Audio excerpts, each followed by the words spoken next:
Jeez, what a little crybaby. You gonna cry all day, crybaby? You know, everyone has problems. It doesn't mean you have to be a little crybaby about it. Yes! Yes! Oh, let me taste your tears. Your tears are so yummy and sweet. Oh, the tears of unfathomable sadness. Yummy. Yummy, you guys. That's all, folks.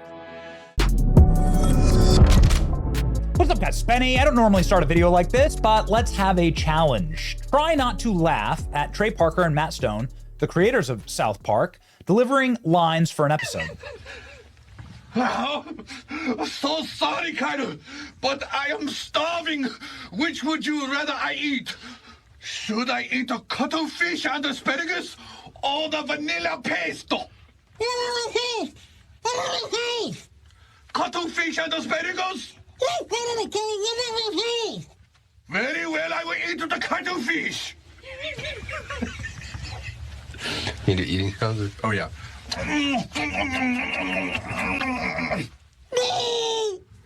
That's a cuttlefish and asparagus. It's so funny. It's so stupid. That's a cuttlefish and asparagus is not sitting well. Oh, no. Cuttlefish. Cuttlefish is about to come out of my asshole. Oh, here it comes. Oh, it's going to be a rat. You've just watched, while it may not be your type of humor, maybe you don't like it, maybe you've been offended, doesn't really matter. The point is that the creators love what they're doing. They understand the assignment for South Park, and they've never wavered in 30 years of South Park being on the air. They know their audience. They've never betrayed them, and their audience loves them for it. And what is the assignment of South Park? To be offensive. The assignment of a lot of comedy is to be offensive and to push barriers, lines, break down walls, and most importantly, to understand who you're attacking. You know, the whole purpose of comedy, from a populist perspective, is a pressure release valve to attack those who you're not allowed to attack, like Scientology, for instance, or various world leaders, religious leaders. Maybe South Park is attacking government institutions or Disney, Star Wars, Kathleen Kennedy, so on. These are the people that you're not allowed to make fun of.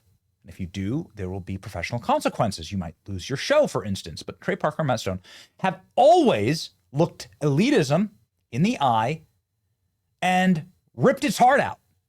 So what does understanding the assignment look like? Going after elitists, going after the most powerful institutions on earth, like the Communist Party of China. The Communist Party of China got offended at how Chinese people were portrayed in South Park, and they decided to issue a scathing letter saying that South Park won't be allowed in China. South Park creators apologized to China by saying, like the NBA, we welcome the Chinese censors into our homes and into our hearts. We too love money more than freedom and democracy. Xi Jinping doesn't look like Winnie the Pooh at all. Long live great Communist Party of China. May the autumn's sorghum harvest be bountiful. We good now, China?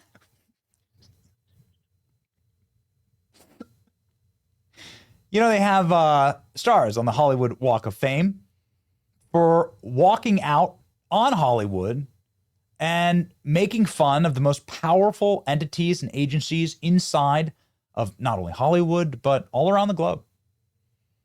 It's been the assignment of South Park, and now they're being rewarded handsomely for it by Paramount, of all places. We'll get to that in a second. South Park lands biggest streaming deal in history, $1.5 billion. The foul-mouthed kids of South Park have just made their creators billionaires in the streaming wars.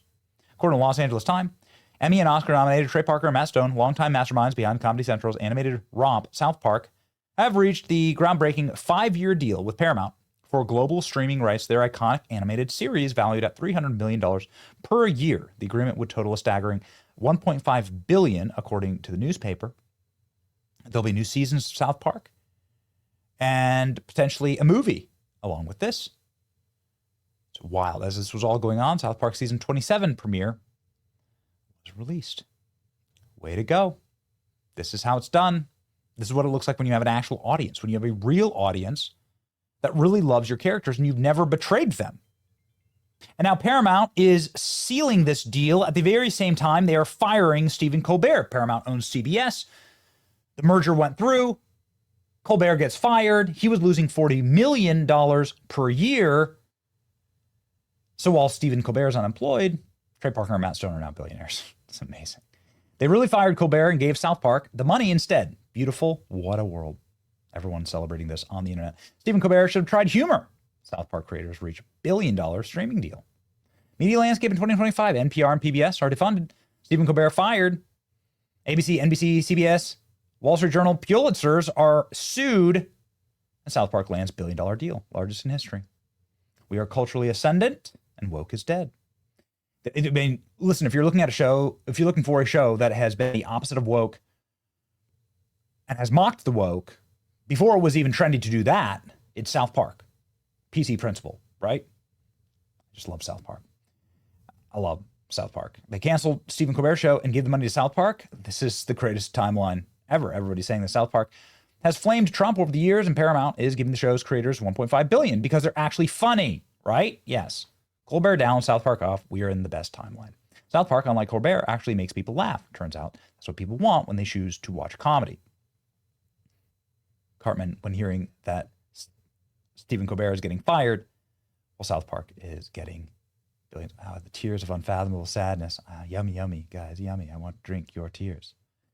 Money saved from canceling visual diarrhea like Colbert and giving it to South Park. This is proof that CBS didn't end The Late Show over Colbert's politics. South Park has made fun of Trump endlessly. They're being made billionaires because the show is funny and it generates consistent revenue. And Colbert is a money pit. Colbert hearing about South Park. Colbert hearing about South Park. South Park wins a 5-year deal. Colbert is canceled and nature is healing. Now they're paying billions for South Park episodes. It's actually funny. And the creators have often and regularly done a masterclass on what is wrong with modern day TV. Here's a great little segment. You know, we talked about this last time. I feel Stone. burned. The last couple of TV shows I've gotten into, and I do feel like this has been a real casualty or the problem with the streaming revolution is like, someone will say, you gotta watch this show. You gotta watch Mandalorian. It's so awesome. You gotta watch Battlestar Galactica. You gotta watch this one show. And I'll never watch TV, and I will, and I'll go on, I'll start watching it, and goddamn, it's great. And I'm like, I am missing something. And then you get into that second season, and there's that episode that's and I feel so BS. betrayed. Yeah. No, it's not. I don't have a rational. I'm like, oh well, you know what? The economics, they really tried. I don't do that. I'm like, you. You're wasting my time. Right. And that's when I feel like So you're the one- economics. No, the business of the business that the streaming revolution has created is screwing with people's heads and distorting the art of what should be being made. Even It's amazing to listen to these guys. You can tell they're actual creative geniuses when you listen to them talk about their craft. these beats, which are basically the beats of your outline. And if the words "and then" belong between those beats, you're f***ed, basically. You got something pretty boring. What should happen between every beat that you've written down is either the word "therefore" or "but." Right? So what I'm saying is that you come up with an idea and it's like, okay, this happens, right?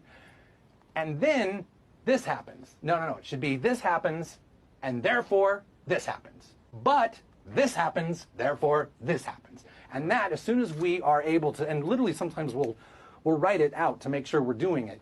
We'll have our beats and we'll say, okay, this happened, but then this happens, and that affects this, and that does to that, and that's why you get a show that feels like, okay, this to that, to this to that, but this, here's the complication, to that. It's simple, but it's absolutely genius.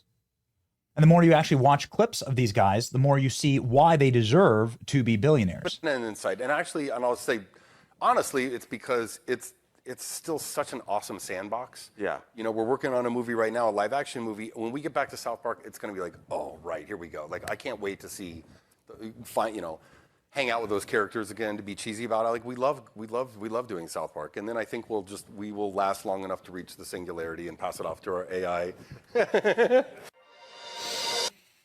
If you doubt them at all, just watch the creation of one episode of South Park. Hey, Mr. Nakayama, you know that China and Japan are actually a different country? Oh, really? That's right. And if you look at a map, you see China and Japan separate by a body of water.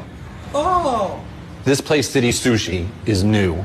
You know, some Japanese guy opened up City Sushi right next to fucking City Walk, and everyone thinks it's Chinese food and that it's better Chinese food, and that makes him furious. It's super important to these two people that everyone understands the fucking difference. So they do an assembly together. Mr. Kim and Mr. Yakimoto present Chinese, Japanese, what's the diff? Today we're going to have an assembly on diversity of Asian cultures. Right. And now here is Mr. Liu Kim. And he comes out. Okay, kids, today we have a special assembly, okay? We're going to learn about the diversity of Asian people. Okay, please welcome Mr. Liu Kim and Mr. Junichi Nakayama. Ni hao ma, South Park Elementary! Konnichiwa! How are y'all feeling? Colbert gets canceled. They get billionaires. boy! They become billionaires. Did These you guys. know that China and Japan are actually a different countries? Oh, really?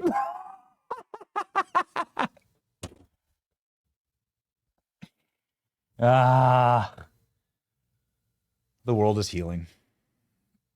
So happy for them. We've won. Woke is dead. Comedy is back. And there's nothing like the free market to prove that. South Park deserves it all. And the reason why is because they created something original. They stuck with it. They never sold out. And now, because they've done that, they have an actual loyal audience that never feels betrayed. And most importantly, that loyal audience knows that these guys aren't ever going to simp for power. It's the exact opposite of Stephen Colbert. The inverse of Stephen Colbert is this: never selling out for power, never betraying your audience, staying funny and attacking the powerful. All of them. All of them. Equal opportunity offense. And that's real comedy. Real comedy is a pressure release valve for the working man, for the real person. And there's a lot more of us than there are of them. And so it just makes good business sense. Well, at least I think so. It's your boy Benny. Like, share, and subscribe. Let me know what you think of South Park in the comment section.